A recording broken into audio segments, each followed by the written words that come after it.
IT BT ಸಚಿವ ಪ್ರಿಯಾಂಕ್ ಖರ್ಗೆ ಅವರು ಅವರ ಕ್ಷೇತ್ರಕ್ಕೆ ಅಂದ್ರೆ ಚಿತ್ತಾಪುರ ಕ್ಷೇತ್ರಕ್ಕೆ ಚಕ್ರವರ್ತಿ ಸೂಲಿಬೆಲೆ ಬರೋದ್ರ ಬಗ್ಗೆ ಸಾಕಷ್ಟು ದಿನಗಳಿಂದ ಕೂಡ ಚರ್ಚೆ ಆಗ್ತಾ ಇತ್ತು. ಬಟ್ ಮೊನ್ನೆ ರಾತ್ರಿ ದೊಡ್ಡ ಹೈಡ್ರಾಮಾ ಕೂಡ ನಡೀತು ಜಿಲ್ಲಾಡಳಿತ ಬ್ರೇಕ್ ಹಾಕೋದ್ರ ಮೂಲಕ. ಬಟ್ ಇದನ್ನ ಪ್ರಶ್ನೆ ಮಾಡಿದಂತಹ ಸೂಲಿಬೆಲೆ ಹೈಕೋರ್ಟ್ನಿಂದಲೇ ಅನುಮತಿ ಪಡೆದು ಚಿತ್ತಾಪುರ ಮತಕ್ಷೇತ್ರಕ್ಕೆ ಬಂದು ಪ್ರಿಯಾಂಕ್ ಖರ್ಗೆ ಅವರಿಗೆ ಟಾಂಗ್ ಕೊಟ್ಟಂತಹ ರೀತಿ ಹೇಗಿತ್ತು, ಅವರ ಭಾಷಣದ ಬಿರುಸು ಹೇಗಿತ್ತು ಅಂತ ಬನ್ನಿ ನೋಡ್ಕೊಂಡು ಬರೋಣ. ಸಚಿವ ಪ್ರಿಯಾಂಕ್ ಖರ್ಗೆ ಹಾಗೂ ವಾಗ್ಮಿ ಚಕ್ರವರ್ತಿ ಸೂಲಿಬೆಲೆ ನಡುವೆ ಕಳೆದ ಹಲವು ವರ್ಷಗಳಿಂದ ಸಾಮಾಜಿಕ ಜಾಲತಾಣದಲ್ಲಿ ಫೈಟ್ ನಡೀತಾನೆ ಬರುತ್ತಿದೆ. ಇತ್ತೀಚೆಗೆ ಕಲಬುರ್ಗಿ ಇಎಸ್ಐ ಆಸ್ಪತ್ರೆ ಸ್ಯಾಟಲೈಟ್ ನೋಡಿದ್ರೆ ಖರ್ಗೆ ಅಂತ ಕಾಣುತ್ತೆ ಅಂತ ಹೇಳಿದ್ದಕ್ಕೆ ಸೂಲಿಬೆಲೆ ವಿರುದ್ಧ ಜಾತಿ ನಿಂದನೆ ದೂರು ಸಹ ದಾಖಲಾಗಿತ್ತು.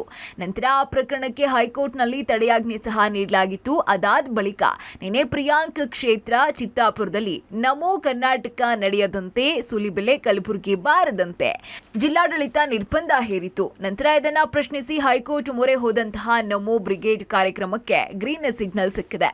ಬಳಿಕ ನಿನ್ನೆ ಚಿತ್ತಾಪುರದ ಬಾಪುರಾವ್ ಕಲ್ಯಾಣ ಮಂಟಪದಲ್ಲಿ ಸೂಲಿಬೆಲೆ ಬಿರುಸಿನ ಭಾಷಣ ಆರಂಭಿಸಿ ಸಚಿವ ಪ್ರಿಯಾಂಕ್ ಖರ್ಗೆಗೆ ಟಾಂಗ್ ಕೊಟ್ಟಿದ್ದಾರೆ.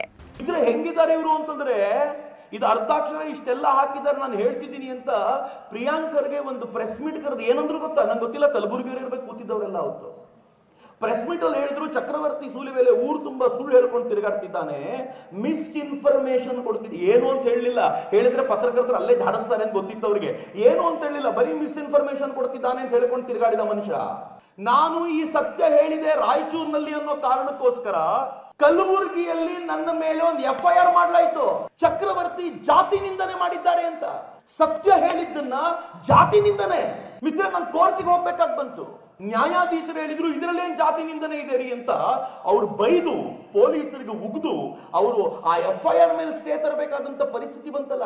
ಏನ್ ಜನರು ಇವರು. ಅಷ್ಟೇ ಪ್ರಿಯಾಂಕ್ ಖರ್ಗೆ ವಿರುದ್ಧ ವಾಗ್ದಾಳಿ ನಡೆಸುತ್ತಾ ಮೋದಿಯನ್ನ ಹಾಡು ಹೋಗಲಿದ್ದಾರೆ. ನಮ್ಮ ಭಾಷಣದ ಉದ್ದಕ್ಕೂ ಮೋದಿ ದೇಶಕ್ಕೆ ನೀಡಿದ ಕೊಡುಗೆಗಳನ್ನ ಪ್ರಸ್ತಾಪಿಸಿ ಟಾಂಗ್ ಕೊಟ್ಟಿದ್ದಾರೆ. ನಾವು ಉದ್ದೇಶಪೂರ್ವಕವಾಗಿ ಇಲ್ಲಿ ಕಾರ್ಯಕ್ರಮ ಮಾಡ್ತಾ ಇಲ್ಲ, ಯಾವಾಗ ನೀವು ತಡೆಯೋದಕ್ಕೆ ಮುಂದಾದ್ರೋ ಆಗ ಉದ್ದೇಶಪೂರ್ವಕವಾಗಿ ಕಾರ್ಯಕ್ರಮವನ್ನ ಆಯೋಜಿಸಿದ್ದೀವಿ ಅಂತ ಪ್ರಿಯಾಂಕ್ ಖರ್ಗೆಗೆ ಟಾಂಟ್ ಕೊಟ್ಟಿದ್ದಾರೆ.